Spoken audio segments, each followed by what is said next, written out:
The third race of the Whelen Modified Tour season rolls through Riverhead Raceway. This tight bull ring is home to some of modified racing's best. Three-time champion Justin Bonsignor is focused as he looks to grab another win this season. While Patrick Emmerling, he wants to do what he did last year here, and that's go to victory lane. Eric Goodale is off to a strong start. He's tied atop the championship standings at the site of his first career win. It's 200 laps of the NASCAR Whelen Modified Tour coming up next. Hello everyone and welcome inside the Riverhead Raceway. It's that third race of the season for the NASCAR Whelen Modified Tour. I'm Joe Koss alongside Steve Halpin, and Bob Finan will be joining us throughout the broadcast here tonight as well. 30 strong of the NASCAR Whelen Modified Tour here tonight, Steve. And what makes this race so unique and exciting is that it's got that hometown local track feel with 19 of the drivers related to this Long Island racetrack in one way or another here competing in this 30-car field here tonight. So many of these drivers started here in the Long Island Karting Association. We used to run go-karts here. Justin Bonsignor has been a champion. Also, Eric Goodale, Timmy Salamito, who starts from the pole here today. All of these drivers, teams, car owners, crew chiefs, a lot of Long Island flavor here tonight at the Miller Lite 200. Now, we practiced earlier in the day today. Some wet weather rolled in. That impacted how qualifying rolled out. We set the starting lineup based on practice speeds today. That puts Timmy Salamito making his first appearance in the 2022 season on the front row, and Eric Goodale, another Long Island driver, will join him on the outside. The front row, they're actually family, cousins. They're moms or sisters. They all race together. They get along together. This is going to be real interesting. Eric Goodale had his first career Modified Tour victory here at Riverhead Raceway.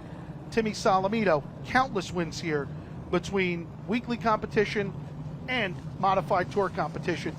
As for Eric Sanderson, he won 3 races in car number 16. Field begins to roll here. They'll go through 5 pace laps before we get ready to turn them loose here tonight in the Miller Lite 200 at the Riverhead Raceway. You know, we've already gone through 2 large racetracks this season. We started off at New Smyrna in Florida, High Banks, large racetrack. Then we went to the Richmond Raceway, obviously a large D-shaped oval here, but this racetrack is so different. You've got to be up on the wheel. You've got to be tenacious, aggressive. That chrome horn is going to get a workout tonight. This is the bull ring short track Saturday night racetrack that many dream of, and this is the ultimate racetrack. And in the same theory of it, you think you got to be up on the wheel, as you said, but your lift points are the most important thing to get around this place. You have to basically lift right as you go past the start-finish line, and right after Riverhead Raceway on the backstretch, you got to lift there, and it'll enable you to get through the corner. If you don't do that, you're going to be either on the brakes, loose, or way tight. So you have to make sure your lift points are correct, and the guys on the front row, they know all about the lift points here at Riverhead Raceway. Well, both former winners in the Whelen Modified Tour and in other forms of racing here at this racetrack, so they know it well. And I think Eric Goodale said it before the race. He said, you know, I have been good this year because I have just taken what has come to me. I'm not overdriving the race car. I'm not being too aggressive. I know when I need to go, and I know when I need to pull back a little bit. And you're going to need that tonight, and that's going to be one of the keys that we'll keep an eye on. And the thing with Eric Goodale, the last time they were here, he had a terrible qualifying effort. And little by little, as the race came on and came to him, he'd let guys pass him. He'd pass them back a little later, and he got a top 5 the last time he was here with the Whelen Modified Tour. Some of the other stories, we've got Doug Kobe in the field today. He'll be driving the 7 New York, starting 3rd on the inside of row number 2.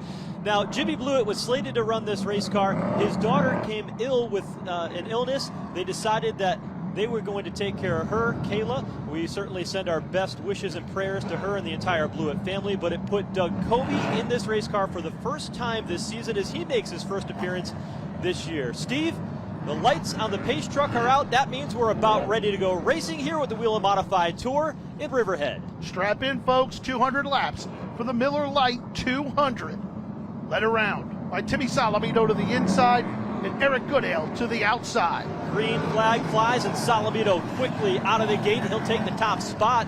Battle on for second. Doug Kobe quickly working to the bottom. Meanwhile, we've got Ken Hagee, who has gone around to the front straightaway, spins it down into the infield. We stay under the green flag as Salamito leads lap 1. Doug Kobe now to the inside of car number 58 of Eric Goodale, and Kobe will come to the second spot. Bonsignor settles in for 4th. Funny to see Bonsignore running down to the bottom. He said before the race, I think I want to try to run the top, get up in the outside lane, but the rain earlier today impacts where the groove of this racetrack is. So it's a green racetrack when we get back under the green flag here in the first opening laps. Everybody testing the waters early on. 3 laps into this one, Timmy Salamino sets the pace. Car number 7. Doug Kobe runs second. Eric Goodale is third. Fourth is Justin Bonsignore, and fifth, car number 82 of Craig Lutz. You already see some of the lap traffic. Jake Johnson in the 3, Old Blue, third driver to drive that car this season, going a lap down. You see that left front tire bowed in the wrong direction. He was involved in that early incident, just trying to limp that around and stay out on track. Wow, what a job by Bonsignore to get through those 2 lap cars. Problems continue for Jake Johnson. Smoke off the left front. Craig Lutz got into him. Now Ronnie Silk working around the outside lane, and Johnson has his hands full at the moment. Doug Kobe, car number 7, starting to look to the inside of Timmy Salamino on the exit of the corners, looking to cross him over as Kobe sends it into the high side of the raceway and tries to drive off on the bottom. Kobe trying that crossover move, looks high in turn 1, see if he goes to the bottom. And you noted in practice that Doug Kobe was really using the inside white line to get that car to pivot and turn off the corners. When Kobe was here for his first 2 wins here last year, that's how he got the 10 car around this raceway. He used the inside under the white line and was able to get the car to rotate better, and he's doing that now as he looks to the inside of Timmy Salamino for the race lead. So Doug Kobe to the point. He learned that he was going to drive this race car here tonight on Tuesday. Did not sit in the race car and get the seat comfortable until earlier this afternoon. And now a handful of laps in, he is out in front. So Salamino, the graphic designer, settles back into the second position. Salamino does a lot of the graphics of the race cars here at the Riverhead Raceway and on the Whelen Modified Tour and throughout the Northeast. And Kobe, Tommy Baldwin's plan, spoke to Jimmy Blewett, and his plan was, we'll just leave the car home. And Blewett said, no, you got to bring that thing and put Doug Kobe in it. And here's Kobe now, lap 13. He's your race leader early on. Yeah, different plans are interesting. Doug Kobe has worked with a lot of different crew chiefs. He's worked with the Chase family team. He's worked with John McKenna winning championships, Phil Moran, and now he's working with Tommy Baldwin. He said, you know, the cars drive the same. They're different chassis, but what's interesting is where the crew chief decides to make his adjustments first. And he says that's something that's hard to prepare for when you come into a race like this. But so far, it looks like he and Tommy Baldwin, third in practice, now leading the race early on. It seems though things are pointed in the right direction for Kobe in this 70 York. Kobe has been real good here. Again, in his 20, it took him 20 starts to win here at Riverhead Raceway, where he's basically won almost everywhere else. Unusual, and he's had some seconds. He's got spun out late in the race, but to see him last year win for the first time, it was unbelievable. Hey, there's only one way to make a racetrack one that you like, and that's if you've gone to victory lane, and that's the way Doug Kobe is with racetracks. He's out in front, but he's already starting to get into some lap traffic as they try to work through there. Jake Johnson still staying out on track. I want to point out directly in front of the race leader is John McKennedy. John McKennedy unloaded and started deep in the field today. He did not have a good practice, so he started 27th, and he knew he was going to have to go early because he didn't want to get lapped. And right now, Doug Kobe works the inside of the 79 of McKennedy. He came in, John McKennedy did, in the top 5 in points today, so this is not the start that he needed tonight. He's going to have to try and stay as close to those leaders as he can because they're going to make short work of a lot of these cars, and they're lapping good cars. It just shows you how good the 7NY is and the 66 is. The small racetrack, and you get that conveyor belt where you're quickly in traffic throughout the race. I mean, you look at it with as many cars as we had. By the time the leader was taking the green flag, John McKennedy was still rolling down the back straightaway. Doesn't take long to use that time up. Absolutely not. And they're starting to approach now. Roger Turbish, car number 88. Last time we ran the tour here, he finished third. They're starting to catch him on the back stretching through 3 and 4 and almost make him a lapped car. Now, we've talked a lot about Kobe. We've talked a lot about Salamino. I mean, those guys are Whelen Modified Tour veterans, but there's drivers like Roger Turbish who are good at this racetrack, and we've got a handful of local drivers in the field here tonight at Riverhead that can go up there, compete, and it would not be a surprise to anyone if they found a way to victory lane. Well, even if you look back to 3-time champion John Fortin Sr., who's here substitute driving for his son, J.B. Fortin, in car number 34. Fortin has gotten himself into the top 10 as he rides behind the 50 car. And John Fortin right now, the top Riverhead regular, so to speak, as he is in the top 10. And here comes the 87 as well. Yeah, multi-time track champion John Fortin Sr. His son, who welcomed a baby girl in the past week or so, is watching his new daughter tonight. And that put John Fortin Sr. in that number 34 race car, who started in 11th and is driven up into the top 10. And under the rain delay today, Bob Finan had a comment about car number 16 of Ronnie Silk. Ronnie Silk, almost like Kobe, 20 starts here in Whelen Modified Tour events. He's yet to garner a win. Right now, he's all over the back bumper of Eric Goodale, looking to come to position number 3. Yeah, he was able to get by the 51 of Justin Bonsignore, who's sliding back in the outside lane. We're talking the 16 with the orange numerals there, headed into turn number 3. Ronnie Silk, former champion of the series, right behind Eric Goodale on that red, white, and black number 58. A little bit behind them, some good action. There's Ronnie Williams in the 50, part-time runner on the tour. Justin Bonsignore is there. And there's John Fortin that we were talking about a moment ago in that white 34. And it almost looks as if Bonsignore is going to settle in here. No, he did this last time as well. And he just kind of settles in because the car isn't exactly what he needs at this point in the race, only 35 laps in. 200 laps here. A lot of the drivers will tell you, although it's only a 50-mile race, this is a very long race. It's grueling. It beats up on your equipment. The brakes get hot. The drivers get hot. The tempers get hot. And you've got to be able to manage your equipment to the end. And Justin Bonsignore is a champion for a reason, because he is one of the best at it. At this point, he almost looks happy. If someone gets underneath him, he's just getting up and out of their way and giving them the space they need. So he has something for the race at the end of the event.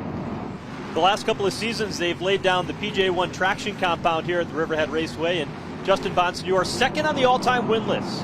Here, 8 victories. Mike Iwanisco leads that list with 11 in Whelen Modified Tour action. And Bonsignore says, you know what, since they started putting that traction compound down, I have not been as good at this racetrack. He's always we used to call him a bottom feeder when he was here, because no matter what, he was able to get a guy on the bottom. He'd be able to outbrake him getting into the corner. And then to go fast here, you needed to round up around the outside and get some momentum. And that's a lot for him to get used to from what he's driven here before. And he's driven all types of cars before. Even karts, it's been pretty impressive there. Go-karts, he ran a go-kart almost 12 seconds around this place, never lifted. And he's incredible. Now, and the pole today was 11.4 to give you some context. Yeah. Your leader's in some heavy traffic as Doug Kobe works his way to the inside of Austin Beers. There's a driver, and look at that right front on Austin Beers, glowing red. He said, I was really excited to come into Riverhead. He had a good car here last year. He finished 2 laps down, but he was fast enough to race up inside the top 10 of the racetrack. Trying to go 3 wide there for a minute. Not sure that's going to work, and it didn't. His dad always ran really well here, especially in the Bear Motorsports number 14. Eric always did a great job at this place. He did, and he is here, his dad, Eric Beers, cheering on his son of the 64, who is a very poised young man. A little bit deeper back, Justin Bonsignore trying to hold off Fortin in the 34. There's Beers again. Here's Fortin looking to the inside in turn 3. And Ronnie Williams right in front of them. Again, a good group of cars here. And like I said before, they're lapping good cars right now. Doug Kobe continues to be the race leader. This is the battle just outside the top 5. The 51, Justin Bonsignore, the 34 of John Fortin Sr. Lap traffic down below. Ronnie Silk sits third, about a straightaway behind your leaders right now. So Silk trying to make his way through lap traffic. Tom Rogers Jr. right in front of him, multi-time Riverhead Raceway champion, second on the all-time win list here at Riverhead Raceway, to Charging Charlie Drzumback.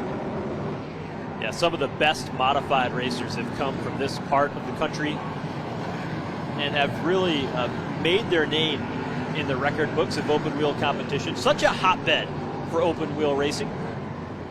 it's always been popular. So if you ran a go-kart, your progression used to go a go-kart to a legend car. Some of the younger kids would run a charger car, and then they'd go right into a modified. Now we have a division here, sort of like the SKs, but not really as powerful. It's a crate motor. It's a crate division, and a lot of these younger guys are running those now. We're going to see them here any day soon. Well, one of the reasons why you see so many Whelen Modified Tour drivers that are from this racetrack or locals that run this race is because the rules of your weekly tour type modifieds are basically the same. Exactly the same. You know, you basically put a sticker on it and say, hey, we're ready to go NASCAR racing, which is You're good. almost tour legal, so you can take this car and go run Thompson or Stafford, without, you just have to change your gear or whatever race is available to you, you can go run. Which creates the depth of the field that we have here tonight. And one of the main reasons why you see a lot of the talent come from this area because they're so used to running on these race cars. And years ago, the late Tom Baldwin said, if you can win here at Riverhead, you got a shot to win anywhere else. Speaking of Tom Baldwin, how about that 70 York? Problems for Justin Bonsignor. Yeah, he's sparks on the left front as he went down through. Smoke behind Bonsignor. Could it be mechanical problems for the second time this season? The first race out at New Smyrna, he did not make it to the finish. Engine problems there. Now Bonsignor slow to the bottom of turn 3. Green flag still out as his car continues to roll. And now, lap 58, the caution flag is out. And the winner at Richmond and defending champ Justin Bonsignor brings out caution number 1 on lap 58. I don't know if he had contact with someone, but right here coming off of turn number 4, he went down the front stretch and headed to the infield. Lots of smoke off the right rear tire for Justin Bonsignor. Not what he wanted to happen here tonight at his home track. I just wonder if it was something going wrong originally, because he started to drop back in the field. Well, he's looking to get a push from one of the wreckers to see if he can get that number 51 back to Ryan Stone and the entire team back in the pit area, back behind turns 3 and 4 here at Riverhead. We'll get a look at what happened here and see one more time. Watch the 51 of Justin Bonsignor down here on the bottom. Fortin had just gotten by him not that long ago. His cousin, Kyle Bonsignor, behind, and something appeared to let go because it started to smoke on the straightaway. Doesn't appear to be coming out of the exhaust pipe. No, it's something with the rear end. Seal maybe? Maybe blew a seal. But it just all of a sudden on the backstretch out of turn number 2, it just let go. It's unfortunate for the Phoenix Communications number 51. You're defending NASCAR Whelen Modified Tour champion Justin Bonsignor to the pits. So a tough break for that team. The story going into Richmond was, can Justin Bonsignor rebound after a rough start at New Smyrna? And they did. They went to victory lane in an exciting finish between he and Tommy Catalano at the end, battling to get that victory. And now today, he's back behind the 8 ball again. So we'll see how this all plays out. Field working under the caution. Another car that is slow is Walt Sutcliffe off turn 2. He will get pushed in the number 78, and they'll clear him off that section of the racetrack. They've got him push started and fired up again, so he's rolling. Doug Kobe has led almost the entire way so far. We've seen 2 leaders. Timmy Salamito started on the pole in the 66. Kobe passed him a handful of laps in. It was about 10. By about lap 10, lap 11, right around there, Kobe got to the bottom and was able to pass him out of turn number 2.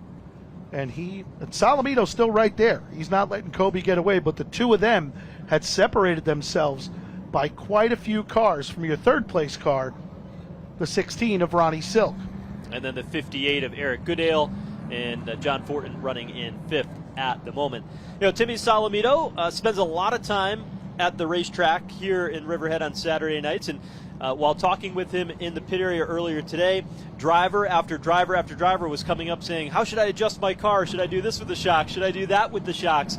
So he was out there giving plenty of chassis and setup advice, was Timmy Salamito today.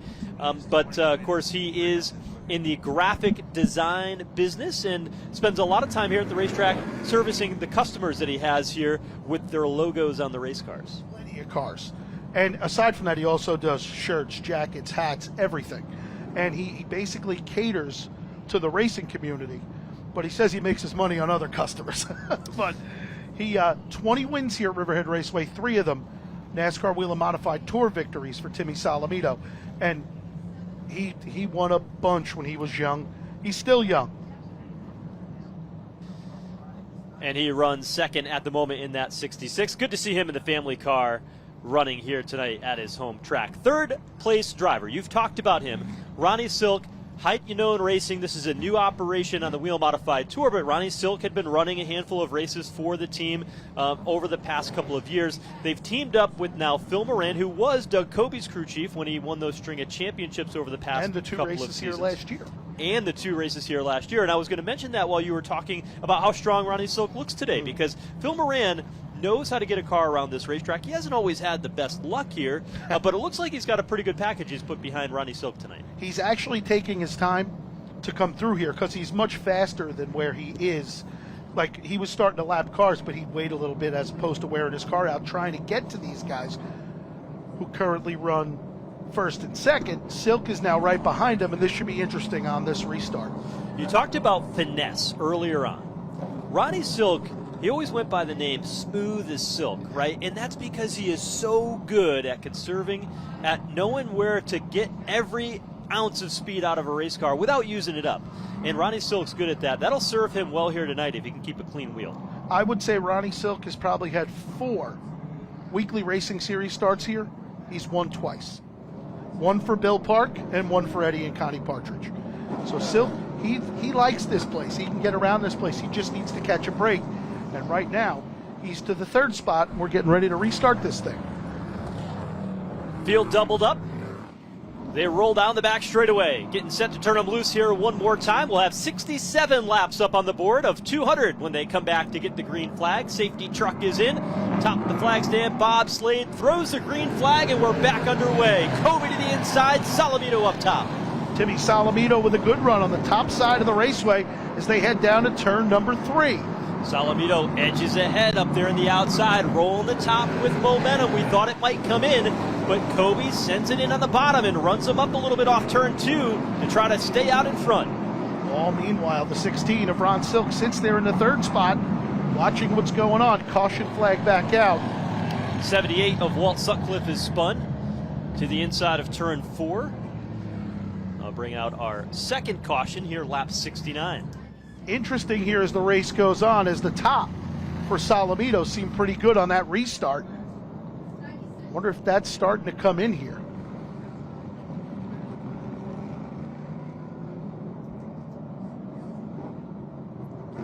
I don't know if Timmy Solomito on the timing loop was ahead of Doug Coby. We'll find out momentarily. Yeah, NASCAR will go back to the last completed lap, unlike what we see on the National Series when you watch on TV. There's only one scoring loop, and that's the start-finish line. And so NASCAR will go back to when the last completed lap. And the report is that Timmy Solomito is the race leader. So you were right. He was able to nose out in front and take that top spot. So Doug Coby now 2nd. Ron Silk and Eric Goodale remain 3rd and 4th, at least what they are showing at the moment on the scoring monitor. So that's where they stack up.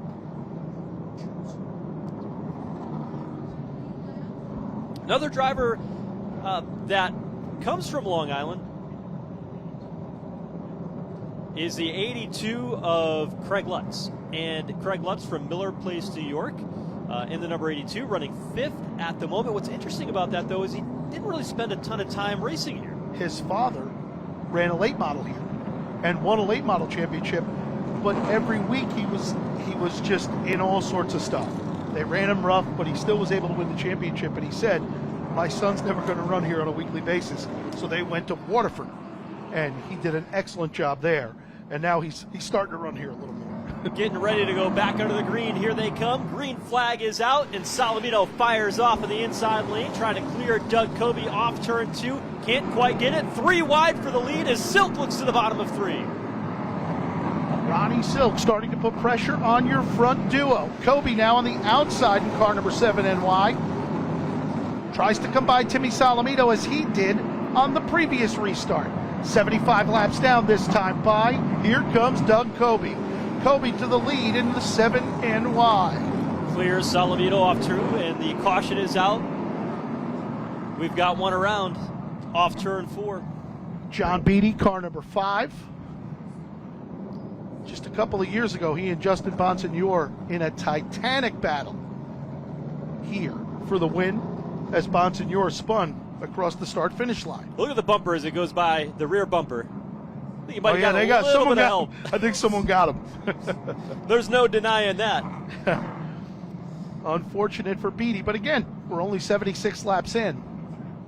So he's got a ways. Yeah, this is a long way to go. I mean, we're coming up on halfway. A lot can happen, and often does. The 07 of Patrick Emmerling was in the neighborhood. His bumper straight up in the air. So I wonder if he got driven into him, or does 1 + 1 equal 2 in this case? Maybe. Well, Emmerling has had to use that chrome horn a little bit here tonight because he started back in 15th. He won here the last time we raced at Riverhead back in the end of the 2021 season. And in a similar day, he had to drive from mid-pack to get up to the point where he could compete for the win. I don't know how much bumper he used that day to do it. No, or not, he didn't. But you know what he did? He was rolling the top where everyone else was down at the bottom. And they kept giving him room on the outside. He just drove his way one car at a time, taking his time. And before you knew it, he got out in front of Justin and pulled away. And there's that bumper, Steve. Look at it. Yeah, see it? All jacked up in the front. I'm wondering if that was him into the back of the 5. So. And things happen so quick at a racetrack like this. You're going around this track 11.4 seconds. Especially on exit, because it happened here on the exit of turn 4. So whatever happened. We're ready to get back under the green flag. Salamito on the bottom of the 66. Doug Coby to the outside of the 70 York. Third driver to drive that car this year was Mike Christopher Jr. and Jimmy Blewett. Now Doug Coby in the car.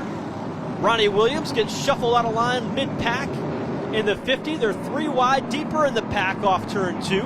But Coby to the lead as they come back to the green. And on that restart, Doug Coby was your leader. He elected the outside and was able to go by Timmy Salamito back to the lead. Silk sits third. Fourth, in car number 58, we'll make that the 87, is John Baker to the 4th spot. He broke earlier in practice today, but had a good lap, so he was able to start towards the front. They haven't put him on. Oh, we got a problem here on the front stretch. A couple of cars going down through the infield so far. We stay under the green flag. A little bit deeper, we see some action taking place. Ronnie Williams in the 50, Craig Lutz up in the outside. 2 drivers that have a lot of SK modified experience. Ronnie Williams, multi-time track champion at Stafford Speedway. Craig Lutz, Waterford Speed Bowl, as you noted a few moments ago. And John Fortin right behind them. They are wheel-to-wheel on the backstretch. And back up front, the pressure now is on Timmy Salamito from the 16 of Ronnie Silk. We're starting to see that groove move up. At the start of the race, Yeah. the first 50 laps or so, everybody had their left side tires on that white line to the bottom, using the apron where the banking flattens out a little bit to get their cars to rotate through the corner. Now they're about midway up, and after the restart, Doug Coby was even higher than that, but he settled back into that bottom groove again. And there's definitely a groove up there. It's just a matter of being able to get out there and utilize it. But right now, Timmy Salamito sits second. Ronnie Silk is third. John Baker in car number 87 to the 4th spot. Roger Turbish to the infield in car number 88. Now Baker started 20th. He had a transmission problem during practice. They replaced that, got it rolling again, and he is on the move. You just got to wonder if he's too fast too soon. No, that happens a lot to the Riverhead regulars here. They're not used to running a 200-lap race, so to conserve your tires, you know, sometimes they wear them out early. At about 150, they start going backwards. And these tires are different than what you run weekly here at this track. Yes, even though the much cars are different the tires. same. These are much harder. They're a different tire, so you can't just say, hey, this works on my weekly car. I'm just going to go ahead and throw these tires on. It'll be the same. It doesn't react the same. No, not at all. But right now, Baker has done a nice job to come from the 20th spot to the 4th spot. There's Tommy Catalano in the 54. What a race he had the last time out. Nearly picked up his first victory at the Richmond Raceway.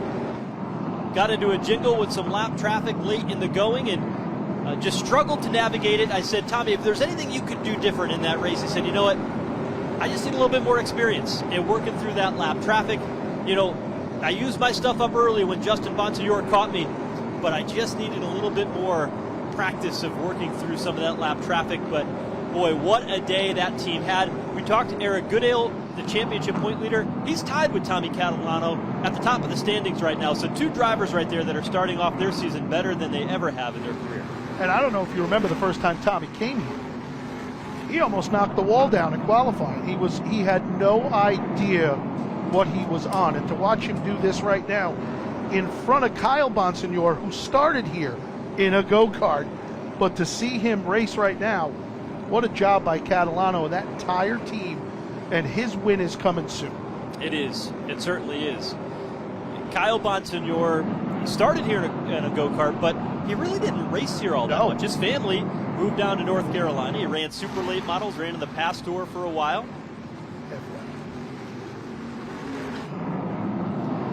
Halfway, this time by, and Doug Kobe gets the halfway bonus. Great job for Kobe, but I'll tell you what, Salamito not going away, nor is Ronnie Silk, as the top 3 run nose to tail through turns 1 and 2, and Baker's right there in 4th. Goodale seems to have settled into the 5th spot. You know, as he told you earlier, he'll take it as it comes to him. Just keep an eye on him. He's always really good at the end of these races. He's been very patient all season long, and that's what it's taking, and it's working for them. I have a 6-year-old son, and Eric Goodale is his baseball coach.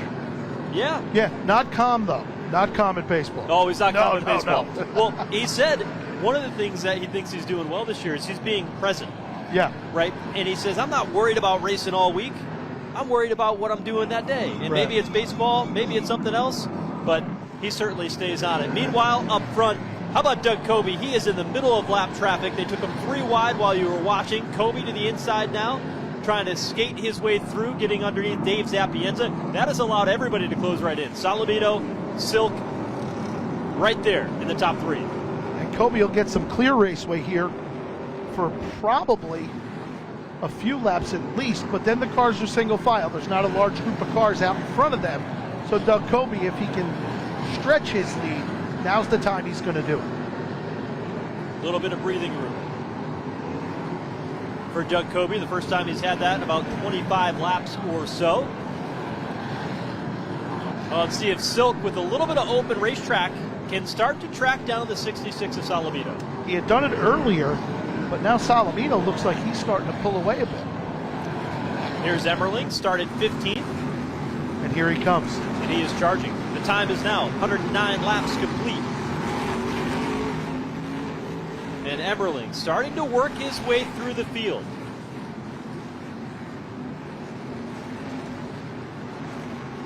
He's up to the 9th spot right now in car number 07, right behind John Fortin Sr.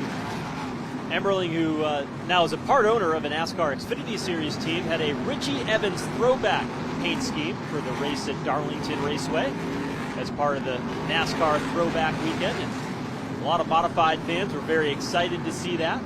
It wasn't the 61, it was the 35 that they have for their team, but boy, that thing looks sharp.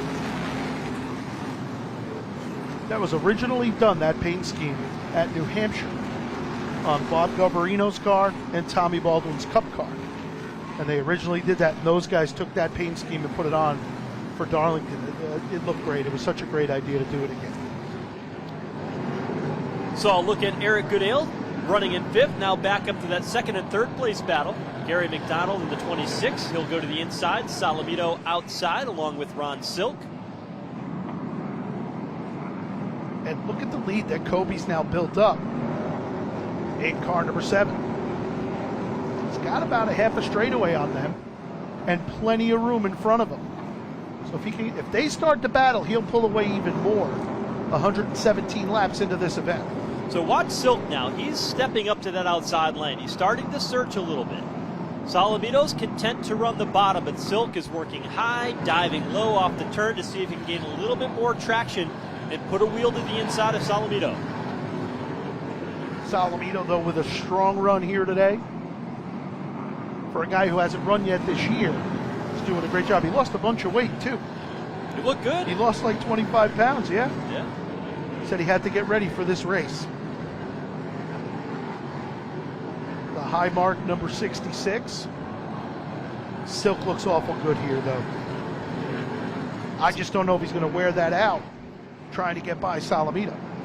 Timmy's brother, Sean, put the setup in this car. Sean moved to Rhode Island, started a business out there, but comes to the shop just to put the setup in, and the setup was good enough for a fast practice time, which equaled the pole position tonight when qualifying got rained out.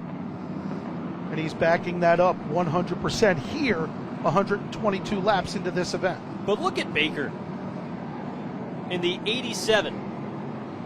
And if you're just joining us, John Baker, a local driver, second generation driver in that number 87, runs weekly here at Riverhead Raceway, started back in the 20th position and is now running 4th, and the only drivers in front of him have multiple Whelen Modified Tour victories, and 2 of them are champions. And for Baker last year, 3 feature event wins. We've got a wheel and a couple of cars into the wall up there in turn 2, turn 1. Looks like Matthew Brody, car number 96. And could it be Craig Lutz?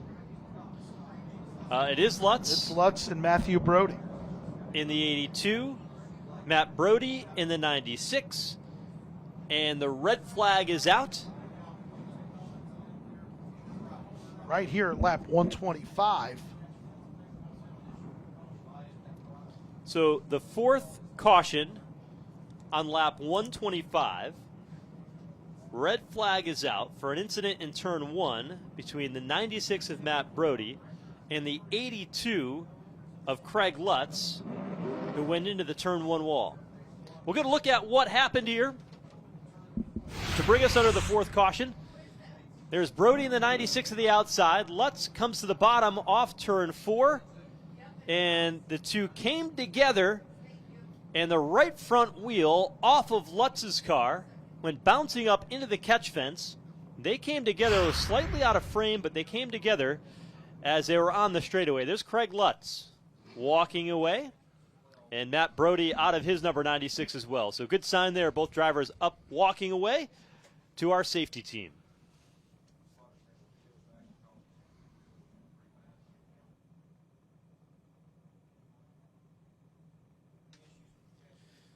So 75 laps to the finish. And still a lot of storylines still left to play out.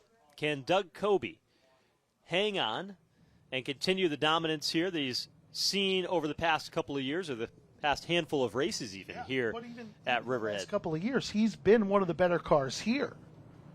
And like I said, he's had some incidents, some contact, flat tires. And then last year, he was able to win 2 events. As you see, the Danny Watts owned Craig Lutz, number 82, as it heads to the pit area. One more look at it. Look at the bottom of your screen as the orange 82 of Craig Lutz comes off the turn. It appears as though they came together right about the start-finish line. It's slightly out of frame, but there, look at that contact, ripping the right front tire off of Lutz's machine. Caught one of the safety lights on the way, but the Whelen Engineering lights are tough. It's still working, even though it got knocked over. You can see it flashing. And Matt Brody, caught in the outside lane, had nowhere to go. So a little bit of work to try to get this 96 off the racetrack. And then we'll be able to get the field rolling once again. And it's unfortunate for Coby, who had built a very nice lead down the stretch here. That all goes away with this caution flag, or this red flag. Timmy Salamito, Ron Silk, John Baker, and Eric Goodale. So after racing just twice this season, as the weather starts to finally warm up here in the northern part of the country, been a cold spring so far, finally getting to the warm temperatures this week. The season started off at the new Smyrna Speedway back in February as part of Speed Weeks, where Matt Hirschman captured the win. Then on April Fool's Day, April 1st. It was the Richmond Raceway. Justin Bonsignore got the win today. Riverhead Raceway still yet to be determined. Also the season opening event here at Riverhead. So first opportunity for the fans and drivers to get out here in competition here this evening. But next week, we travel up to New Hampshire to the Lee USA Speedway, a Saturday night race, Saturday, May 21st, and things get busy because we go from there. Memorial Day weekend, we go to the Jennerstown Speedway out in Pennsylvania, May 28th, and the season really starts to pick up into full swing for these modified drivers. So after having a couple of gaps in the schedule early on, starting February, then early April, now we really start to get into the meat of the season. And there's the car counts have been really good, so I'm interested to see how this season shakes out. And it's unfortunate Doug Kobe doesn't have a full-time ride. But who knows? Who knows what this will bring in the 7NY here tonight for Kobe. Mike Christopher Jr. also driving that car. And Jimmy Blewett. Well, as we work under the red flag here to clear the racetrack for this latest caution, let's add another member of our broadcast team to the mix. Let's send it down to the pits and Jesse Punch. Quick update on the 51 of Justin Bonsignore. After talking with the crew, it looks like it was a broken track bar, which in turn had an effect on the sway bar. So the smoke that you saw coming off of the race car was actually the right rear tire rubbing on the fender. You can see it visibly on the race car as it gets back out on the track. And the team told me they're working on replacing the track bar right now. Position is not important for them. They're hoping to just get a couple more laps because at the end of the season, every single point matters. So 51 car still in the pits right now, but hoping to get back out on that racetrack soon. All right, thank you, Jesse. So that was the update on Justin Bonsignore and the problems that they had in the rear end suspension on that 51. And that team usually so buttoned up with their mechanical preparation under the hood or anywhere else, whether it's suspension or other components. It's very rare to see them have the problems in 2 out of 3 races so far this season. I don't think we've seen them have 2 in a season, let alone 2 out of the first 3 races. Some sort of mechanical issue for the 51, especially since Ryan Stone's been involved with that team. Just unusual. Don't know what the set of circumstances were to break the track bar, but they'll change it. They'll get back out here, and hopefully for them, perhaps a couple of these cars drop out and they can make a couple of points up, because we've seen drivers win by 1 point. So every point matters as they come back out here, or at least make the attempt to do so. Yeah, and you never know which one is going to count. We get a good look inside the 7 New York, into the eyes of multi-time Whelen Modified Tour champion Doug Kobe, one of the best drivers in the modern era of modified racing, the Whelen Modified Tour. You said a few moments ago, what could it be if he had a full-time ride? He said, you know what, I like being a car owner, but I don't want to have to go through all the logistics of every week trying to be able to make that work. I want to drive. And he said if the right opportunity came up for me to be able to get back into a modified, I would, but not as an owner driver. He says, I'll take my car and I'll run a show here or there. He's got 4 on the schedule as the season rolls on in the Whelen Modified Tour and some other events that he's got planned.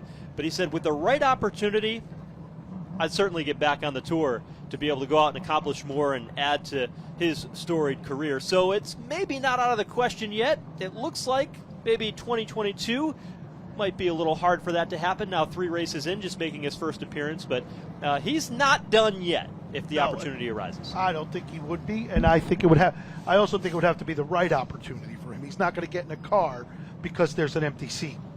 He'll have to get in a car that's like this 7NY, something that's very, very competitive, and he'll run. I mean, don't get me wrong, if you had an 8th place car, Doug Kobe will be making a 3rd place car, but he's going to look to go out and win every single time he gets in that car. When he does go racing, you'll have John McKenna, crew chief that he won a Whelen Modified Tour Championship to start it all in the 52. Wade Darling's number 52 calling the shots for him, so it's a combination they know very well. He'll be running racetracks that he runs very good at, Loudon, Thompson, and so it'll be interesting to see what he does when he gets that number 10 back out on track. But for tonight, it's the 7 New York filling in for Jimmy Blewett as he attends to some family issues in the illness of his daughter. And that's how Doug Kobe got alerted to that ride here this week. Now, the 64 of Austin Beers right ahead of Doug Kobe. He is the free pass car, so he will join once they give him the one to go, come back around and join the tail end to get one of those laps back. You know, when you look at that 7NY, Tommy's father always had a black car. Then the end of his career, unfortunately, we had a yellow car. I used to be a spotter, so and worked on his team. And to see this car in black running up front at this facility, and even just now when you showed Kobe in the car, that 61 sticker on the roof, every car that Tom Baldwin Sr. built had that 61 sticker on the roof. And Tommy put that one up there. It's just a nice touch by them. And Tom Baldwin Jr., he doesn't forget where he came from. And if we have a big race here at Riverhead and we need cars and he's got a car available, he brings his car out here. And so, don't forget the accomplishments that he's had. Oh, yeah, right? Unbelievable. I mean, he's won the Daytona 500 as a crew chief. The Southern 500. Right, he's won the Southern 500. He has continued, even this year, he's part of those teams, and he's still crew chiefing, calling the shots, and the 50 team. So a lot of history there for Baldwin, and now he's got that 7 New York with Doug Kobe in the field, trying to continue his dominance here tonight around the outside lane as we go back under the green flag. 130 laps into the Miller Lite 200 for the NASCAR Whelen Modified Tour, and Kobe gets by Salamito to take the top spot, but sparks are flying deeper in the pack. Salamito starting to look to the inside in car number 66. He gets a good run there, but Kobe with a really good run on the top side of the Raceway. As Joe had mentioned earlier, he's starting to search to the outside, getting that car a little bit higher in the 7NY. Salamito right there, right now. Here's Fortin to the inside of Emmerling and to the back bumper of Eric Goodale. Emmerling, though, on the top side of the Raceway, doing a great job to come through this field. This is what he did the last time. Took his time to come to the front. Fortin feeling the heat to the outside from the 15. You're watching 7th, 8th, and 9th. Emmerling in 7th, trying to get a little bit more and get around Eric Goodale behind them. You've got the 15. Kyle Soper, defending track champion here at Riverhead Raceway. And John Fortin Sr. And Dylan Slepian, another Riverhead Raceway regular, to the bumper of Fortin Sr. Slepian's an interesting story in the fact that in modified circles you often talk so much about the 3-car, Old Blue, and the homemade race car. Well, Slepian, just out of frame, the orange numeral number 10, the white machine, that's another home-built race car, an RPF chassis car. And it's always interesting to see the engineering side of the sport and then be successful with different products, different chassis designs. And Rob Peelis, the owner of the car, also built a late model here that's won 5 championships in a row. So, but a good battle now as Soper is to the inside of Goodale. 3 track championships for Soper. That number 15 so famous here at this racetrack. Oh, right? my goodness. Wayne has 5 track championships as a driver. Sean Salamito has 2, I believe. And then 3 for Soper. Wayne Anderson, car owner of the 15. Soper, giving it everything he's got. He is up on the wheel here. 58 laps to go, and he and Eric Goodale are going toe-to-toe for position. And he had a terrible practice session in the 15 car. So he's come from 26th or 27th, I believe. Was way back there. He's worked his way here to the top 10. 28th. 28th, yep. Emmerling continues to work forward, gets by Ronnie Williams now to the inside lane. So Emmerling on the charge, one of the quickest cars on the track at the moment in that 07 machine out of Orchard Park, New York. And he's got some clear racetrack now as he heads to the 87 car of John Baker. So Emmerling to the top 5. J.R. Bertuccio pulls off to the infield in the number 2. A tough break for him in the late going. Kobe enjoying this clear racetrack right now. Goodale and Ronnie Williams have it out. Yeah, enjoy it now because it's not going to last long. Yeah. Because they are stacked up 2 wide in front of the race leader. Here's Soper now getting by Ronnie Williams, who's starting to fade now, falling to the bottom half of the top 10. There's Emmerling in 5th, and he has indeed closed that gap to the 4th place, number 87 of John Baker. Emmerling definitely has something here for the top 5 cars as he starts to reel in the 87 of John Baker, and he's done a nice job to pick his way through this field and sit in the pit spot. Also, good opportunity. They're still having at it. Yeah, they are. Back to Emmerling there for a moment. You know, this is an opportunity where he's got a little clean racetrack. He can cool the tires down, cool the brakes down. Doesn't have to be as aggressive, but he's still rolling in. He's picked up another 2 car lengths on Baker and starting to close in. Battle behind them for 6th. Eric Goodale and Kyle Soper. And it's a good one. There they are. Goodale in the 58, Soper in the 15. Lap traffic of McDonald to the bottom. And Goodale's car looks as if it's starting to go away, but not that bad. He's still pretty good here as he runs 4th. Well, if Goodale can walk out of here with a good solid run, still going to help him in the championship points in the early stages, given the problems that Justin Bonsignor has had. And think about it, 3 of the cars in front of him on the Raceway are not even in the points, with Doug Coby in the 7. Well, he's in the ownership points, but the 66 of Salamito and the 87 of Baker. So he can definitely do some damage here tonight in car number 58 if he can continue to run the way he is. And there's your leader. 44 laps to go when they come to the line this time by Doug Coby. Now catching up to the tail end of the field. Austin Beers is there. Coby has to go to the bottom. Can't quite make the move work, though. It has to stay in line. Beers and McKennedy come together right in front of the race leader. And McKennedy has not had a good night. Coby said, I'm going to take him 3 wide to the inside and try to dispatch of them, but he can't, and Salamito is now there. Yeah, he's allowed Timmy Salamito to get to the back bumper of the 7 New York. As Coby works over Austin Beers, but here comes Salamito now. Salamito, he's going to try and move Beers. Says him, but Silk goes to the inside lane. Silk makes the move to the inside. Great job by Ronnie Silk there.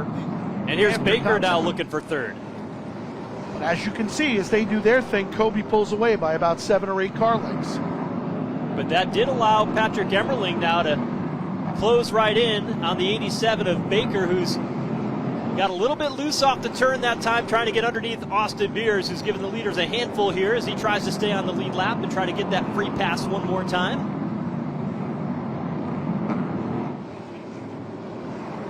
Great job by Patrick Emmerling as he's now to the inside of John Baker. Baker able to hold him off this time by.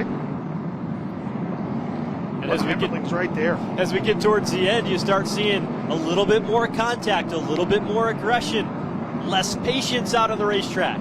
Emmerling and Baker came together 2 laps to go, and now Emmerling finally able to get by. That moves him into 4th. Timmy Salamito in 3rd, about 3 car lengths ahead of Patrick Emmerling. And Ron Silk is starting to catch the 7NY.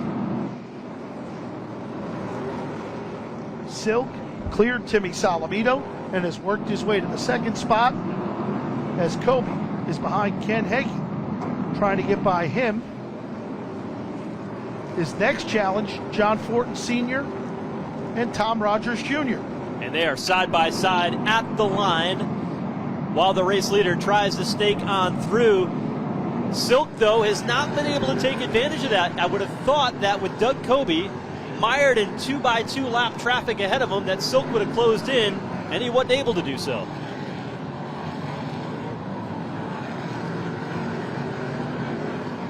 Coby doing an excellent job right now managing this race. 169 laps down, 31 remain. See, now he's under the white line on the Raceway trying to get grip. That's what he did the last time here when he won those 2 races. The track continues to change as we get deeper into the night. Under 30 laps to go, and Doug Coby about a half a straightaway of clear racetrack ahead.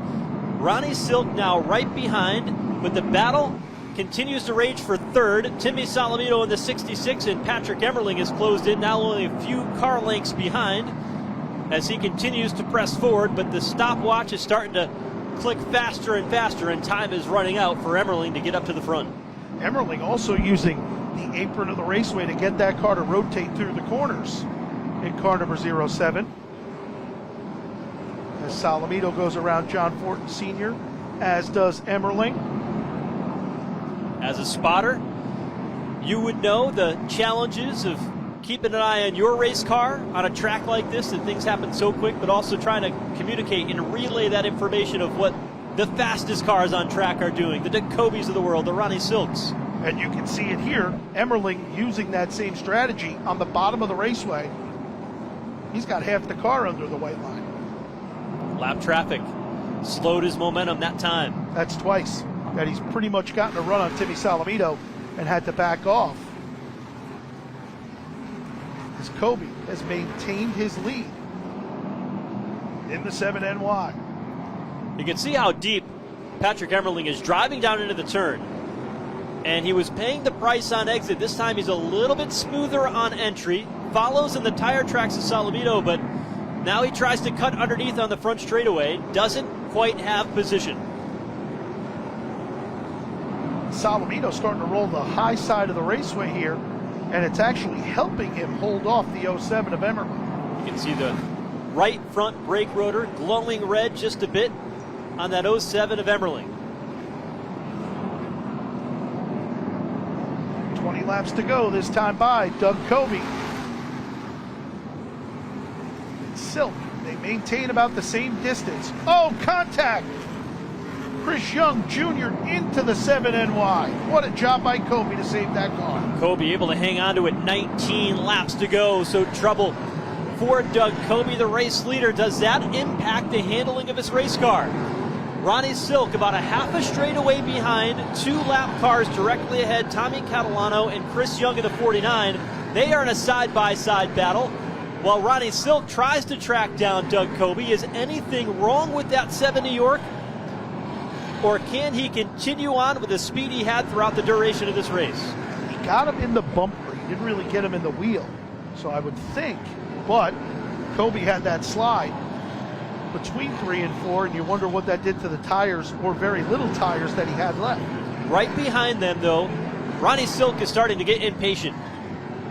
Into the back of Chris Young, trying to move him out of the way. With a race win in the balance, now 3 lap cars between Doug Cobie make it 4 and Ronnie Silk. 14 to go this time by for Doug Cobie.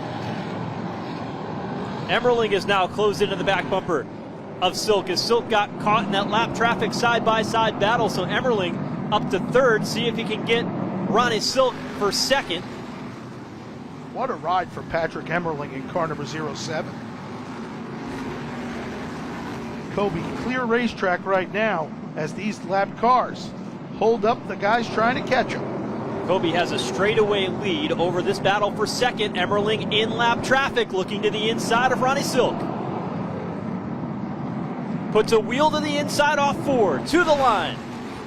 He's got position, but he's got Walt Sutcliffe right ahead. 2 cars nearly come together, but it allows Emmerling to sneak out and take the runner-up spot. And Silk looks back to the inside to try and make the move, but Emmerling, he's been the strongest car here the second half of the race. Cobie hoping it goes the last 10 laps. 9 to go this time by for Cobie. And he has got a lot of lap traffic ahead and good race cars. Kyle Bonsignor, the next car in front of the race leader, Doug Cobie. They're side by side. He and Ken Hagee at the line. But he's got a healthy advantage, almost half a lap now ahead of the 2nd place machine, Patrick Emmerling, who's still trying to hold off Ronnie Silk, who's not gone away just yet. And right now, Doug Cobie counting these laps down as we have 6 to go this time by. Just has to be patient getting through this traffic as he enjoys a full straightaway advantage over Patrick Emmerling.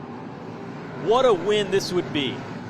Doug Cobie in the 7 New York for Tommy Baldwin in the history of the Baldwins here on Long Island. That car hasn't, that 7NY has not been in victory lane here since about 1998. And for the Blewett family, Jimmy Blewett, who stepped out of this race car today to take care of his daughter, to take care of family, when they needed him. A win provides a lot of healing. And right now, Doug Coby just 2.5 laps away. One car spins to the inside of the racetrack, comes right up the track, nearly into the race leader. It was Rogers who went spinning. 2 to go. Coby flashes by to the outside lane, and there is smoke everywhere on the front stretch. Off turn 4, Doug Coby comes to the yellow flag, 1 lap shy of the finish. And that means we've got one more restart to settle the race. Not what Doug Coby wanted to see. It all happened off turn number 4 when they came to 2 laps to go. Tom Rogers spun, trying to keep that car pointed in the right direction, kept his foot in the accelerator. It spun to the inside lane off the racetrack, but the smoke was so thick that even here from the broadcast booth, we could not see the middle of turns 3 and 4. Not at all. Nor could your NASCAR Whelen Modified Tour officials, so they couldn't tell if there was something in the way. So, or the drivers trying to race through that on a tight bull ring. So caution came out, and I believe by the naked eye here in front of us that the caution came out before Doug Coby crossed the line on lap 199, and that is where the scoreboard sits. So this one is going to overtime. Yes, Coby definitely came to the yellow. The yellow was out. So this should be interesting, as Patrick Emmerling has been the best car the second half of this race, other than the 7NY. And this is where you make your living if you're a race car driver. Short track racing on a Saturday night comes down to this. It should be fun. And as you were leading up to it, what this win would mean for Doug Coby, Tommy Baldwin, the Blewitts, everybody involved in that program. Patrick Emmerling, I'm sure, has a similar story. Look at his guys excited that they're going to get a shot at this thing. Yeah, if you had a shot at Tommy Baldwin, it didn't look anything like that. No. But for Patrick Emmerling and his team, Jan Leedy, who was an outstanding driver in his own right, calls the shots for this 07 of Emmerling. Jan Leedy won a tour race here in the Butch Ballast number 27. Won a race here. Got into, I don't remember who it was, but it was another tour competitor. They made contact through lap traffic. He spun and Leedy kept going, and he came to the checkers. You mean somebody spun? Yeah. And somebody else won coming to the checkers? Yeah. Did that just happen? Yeah. Except it was the caution flag.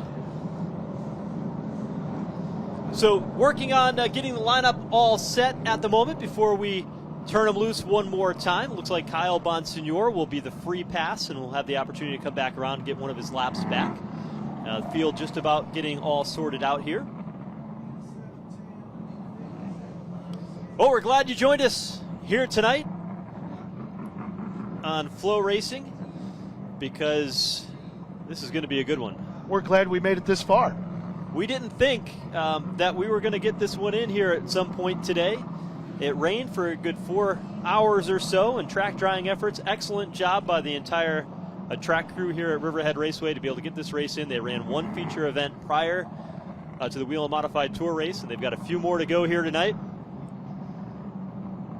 I'll stick around for those. You know what? That sounds good. Yeah, I'll stick around for That those. sounds good. And of course, all the race fans that came out to join us here tonight and thunder through the rain to be here to watch this. And it's been an outstanding event so far. You've had a lot of action. You've seen drivers go from the back to the front. Some drama in the middle, and I think still a little bit more drama left to go. This thing is far from over. Business is about to pick up. The question is, will Coby choose the bottom or the top? Which we've had this happen here before, as John Beatty led a tour race, and we got a late caution. He chose the top. Bonsignor underneath him was able to run him up the raceway and get back to the lead. And they spun right here on the front straightaway. Bonsignor spun going across the start-finish line. So the question is, what does Doug Coby choose? This is all his restarts have been very good on the top of the raceway. But does he give Emmerling the opportunity to get underneath him and move him up the raceway to take the spot? There's a lot of respect among those drivers in the top 4. And you go back and you look at the next 3 on the racetrack, and they are all Riverhead Raceway locals, and John Baker, who has had an outstanding day today. Dylan Slepian and Kyle Soper. 1 to go. It's a green-white checker start, and the caution's back out, so they'll wave off the start. This is overtime. And the overtime attempt will look like this. If the leader comes to the white flag, the next flag ends the race. If he does not make it to the white flag, we'll do it again. So they're going to align Tom Rogers to his proper starting position in the field. And once he pulls out a line and drops to the back, which he's doing now, we'll get set to re-rack him here and be ready to rock and roll here for the first attempt at an overtime start in a green-white checkered. 209 laps up on the scoreboard, so they'll see 210 when they get the green flag of a 200-lap race tonight. So what do you think? Well, Kobe on the restarts has been rolling the top for the first couple of laps. That's how he lost the lead early. That's how he gained the lead. He's got 2 laps to try to keep it out in front of Patrick Emmerling, and as you can tell, he's used all that front bumper on the 07 already tonight to drive from 15th up front. Green flag is out, and Doug Kobe off and running, clears Emmerling, but Emmerling digging down to the bottom lane. Turn number 3 for Kobe. Emmerling, Silk, battle is on for 4th. White flag is out for Doug Kobe. What a job by Kobe on that restart as he heads down the back straightaway. Into turn number 3, Doug Kobe carrying the 7 New York and Tommy Baldwin's race car. Takes the checkered flag at Riverhead. What a job by this team. What a job by this driver as Kobe loops that thing around going into turn number 3. Kobe spins in turn 3. 2 other cars spun. You saw Ronnie Williams, John Fortin, and Kent Hagee all crashed after the checkers as Doug Kobe in the reverse direction to the bottom of turns 2 and then 1 has won again here at Riverhead Raceway. That's 3 of the last 4. He's he a went streaky 0 driver. for 20. 3 of the last 4. Yep. Once he figures it out, look out. What a drive. Stayed on top of it all evening long, able to capture the win, but this one's going to mean a lot. The 7 New York in victory lane here in the Wheel Modified Tour at the Riverhead Raceway for Jimmy Blewett and the entire Blewett family. And what they are going through at the moment for Doug Kobe to make his first start of the season, this checkered flag means a lot. Sunoco checkers are out, and he's on his victory lap. And Tommy Baldwin Jr., a good friend of mine, he's actually in my wedding party. And this win means a lot to him, to win here today. His staff from the shop, Baldwin Automotive, that he owns out on Long Island, they're all here on the front straightaway. It's just a real big deal for him to win this event with his driver, Doug Kobe.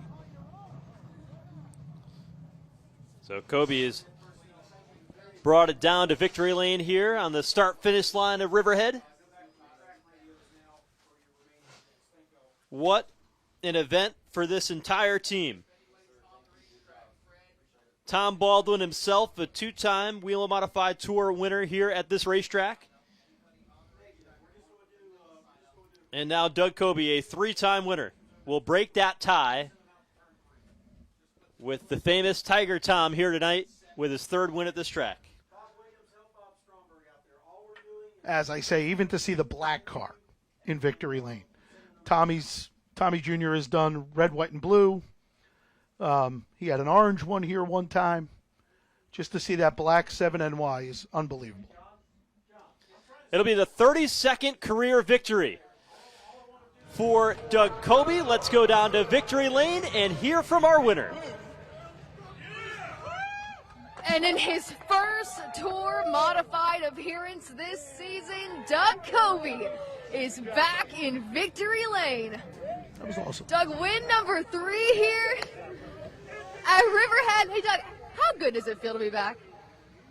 Oh, it feels awesome. More important than winning is that Kayla Blewett's home with her family. So, Kayla, this was for you. Jimmy, Katie, James, Tommy Baldwin. I guess I'm kind of like a pseudo Riverhead guy tonight driving a 7NY, but these guys just gave me a great car today, and I'm really happy to be here. I'm glad we got the race in, so thank you to the fans that stayed, everybody watching at home on Flow Racing. Man, this place is so tough. The lap traffic here is just unreal, and we stayed out of trouble tonight. Tommy gave me a great car, so just want to thank him and all his guys for the hard work and calling me on Tuesday to drive it, and it was an unfortunate circumstance, but got to make the most of it. Doug, taking back to that final restart, what was going through your mind when you saw the caution come out? I can't say that on the camera here, but, you know, this is Riverhead. That kind of stuff happens, and I kind of knew the outside had way more grip from all the restarts earlier, and that was the experience that told me to take the outside and see how much Patrick wanted to ship it in there and get into my door, and I was ready for it. There's a ton of grip on the outside, so I knew if I could jump him real good there on the start, it would be probably clear enough to squeeze him a little bit and hopefully take the white flag and get the win. So, I don't know, man, this is just surreal to get a call on Tuesday, and you know, a lot of people like to think that I got to drive certain cars and certain setups to do well, and this is a team I never even really talked to that much, and they just put great cars together. There's so many teams on the Whelen Modified Tour that have great equipment, and I'm happy to be able to showcase that for Tommy and his team tonight. They deserve it, and I want to give a shout-out to Mayhew Tools, my sponsor at home. You know, I'm not here with the 10 car, but got Mayhew Tools in victory lane, and all Tommy's guys, just a great night for us. Well, Doug, congratulations on the win, and welcome back to the Whelen Modified Tour. Thanks. Doug. So Doug Coby brings another car into victory lane. There's the big hug from Tommy Baldwin. And he got that 7 New York here to the victory lane at Riverhead Raceway. And really from just what was opening couple of laps, 10, 11, took the lead from Timmy Solomito and was able to cruise on and capture the win tonight. And he never pulled too far away. He never wore the car out. He did an unbelievable job.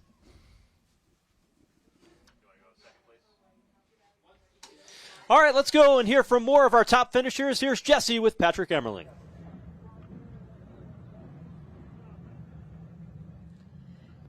Patrick Emmerling, second place finish here at Riverhead tonight. Taking back that final restart, anything you would have done differently? Yeah, I mean, I was really hoping for a restart there, and just, you know, I think my tires were just marbled up, and I just couldn't quite get it going. And yeah, he had an awesome start. He started early, and you know, he did get me a little bit. And you know, when I got on it, I just, you know, I was just standing still there, so I just couldn't. I think my tires were just a little marbled up at the end. But I'm proud of what the team did today. You know, we started pretty deep, 15th, and you know, we were able to drive ourselves up to the front and in a clean manner. And I'm proud of that, and I'm proud of our whole group here. And you know, last 4 races here, we have 3 seconds and a first, so, you know, we can't complain with that. We had an awesome car tonight. Well, to that point, you've got 2 more shots at this place this season. Is there anything major you're able to take away from tonight's run? Just get a little bit better of a starting position and just, you know, just do our thing out there. And, yeah, Doug was really good tonight, and yeah, so... You know, he was good, and we were good, and, you know, I just couldn't get up going on that restart. So, but, yeah, we'll get him next time. That's Patrick Emmerling, second place. All right, so that's the thoughts of Patrick Emmerling. A good hearty run. Did a really nice job at managing through the field. It's a tight racetrack. It's hard to get from a 15th place position. Many of the drivers say, hey, you got to be in the top 10 if you're going to run well here, but he proved otherwise tonight. No, he did a great job coming from 15th. Not only did he come from 15th, but think of how many lapped cars he had to pass, aside from the 14 cars that started in front of him. But he did a great job again, and as he said, 3 seconds and a win his last 4 times here. Great job by Patrick Emmerling, Jan Leedy, and that entire team. So 3 races this season, 3 different winners. Who will be next? The tour heads off to the Lee USA Speedway in New Hampshire to be able to run the next stop on the tour. and the 4th state of the season for the 4th race of the season. Steve Halpin, great work with you here tonight. Thanks for joining us on the broadcast here on Flow Racing. For the entire team at the NASCAR Whelen Modified Tour and everybody here at Riverhead Raceway, thanks for joining and watching the Miller Lite 200, where Doug Coby captured his 32nd career victory tonight.